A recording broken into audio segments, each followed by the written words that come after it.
कि जो 144 साल बाद महाकुंभ होने जा रहा है उसका इतना प्रचार किया, और मैंने तो कई टीवी इंटरव्यूज में, कई समाचार चैनलों पर ये बात सुनने में आई और सुनते रहे हम लोग कि सरकार ने 100 करोड़ लोगों के आने का इंतजाम किया है, और अगर 100 करोड़, अध्यक्ष महोदय, अगर ये बात गलत है तो मैं रिजाइन आपको देना चाहता हूं।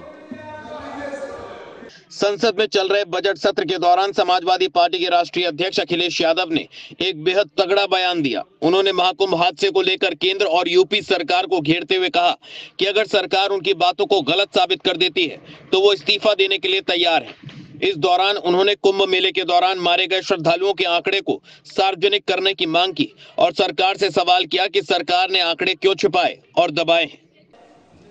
हम डबल इंजन की सरकार से पूछते हैं, अगर अपराध बोध नहीं था तो आंकड़े दबाए, छिपाए और मिटाए क्यों गए हैं? सच छिपाना और मिटाना भी तो अपराध है। इसका दंड कौन भुगतेगा अध्यक्ष महोदय? हमारे उत्तर प्रदेश के मुख्यमंत्री जी ने शोक नहीं प्रकट किया था? जब देश की राष्ट्रपति और प्रधानमंत्री जी ने शोक प्रकट किया, उसके बाद 17 घंटे बाद सरकार ने स्वीकार किया। अध्यक्ष मोदी, ये वो लोग हैं जो आज भी कोई सच्चाई स्वीकार नहीं कर सकते। अखिलेश ने कहा कि जब हादसा हुआ तो सरकार ने अपनी जिम्मेदारी से मुंह मोड़ लिया। उन्होंने ये भी कहा कि यूपी सरकार को महाकुंभ हादसे के जिम्मेदार लोगों के खिलाफ सख्त कार्रवाई करनी चाहिए। इसके साथ ही उन्होंने ये भी कहा कि जब मृतकों के आंकड़े सामने आए तब सरकार ने इस पर कोई प्रतिक्रिया नहीं दी। अखिलेश यादव ने कई मांगे की हैं, जिनमें शामिल मांगे हैं महाकुंभ हादसे में मारे गए और घायल लोगों के आंकड़े संसद में पेश किए जाएं, महाकुंभ हादसे के जिम्मेदार लोगों पर कड़ी कार्रवाई की जाए, सर्वदलीय बैठक बुलाई जाए, महाकुंभ आपदा प्रबंधन की जिम्मेदारी सेना को दी जाए।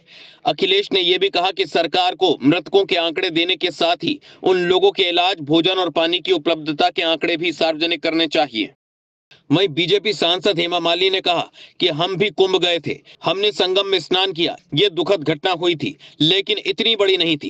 हम कुंभ में गए थे, we had a very nice path, बहुत अच्छा सब कुछ हुआ, बट ये इंसिडेंट हुआ था विच इज राइट, बट इतना बड़ा ऐसा कुछ नहीं हुआ था लेकिन वो कितना बड़ा है, क्या है, वो मुझे नहीं मालूम है, बट वेरी। वहीं संसद में विपक्षी सांसदों के बयान पर सीएम योगी ने पलटवार करते हुए कहा, करोड़ों लोग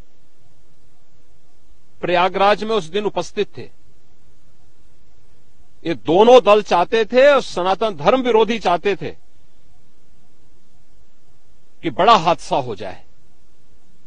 हमारी पहली प्राथमिकता थी कि किसी भी स्थिति में इसको हम जीरो हादसे तक लेके जाएं, लेकिन दुर्भाग्यपूर्ण तरीके से घटना घटित हुई, लेकिन जितने क्विक रिस्पांस से प्रशासन ने और सभी संबंधित संस्थाओं ने कार्य लेकर के उन्हें हॉस्पिटलाइज किया, उसमें कुछ लोग उस हादसे के शिकार हुए, वो दुखद है। उन सभी परिवारों के प्रति हम लोगों ने अपनी संवेदना भी व्यक्त की और उसके लिए कुछ आर्थिक मुआवजा भी घोषित किया।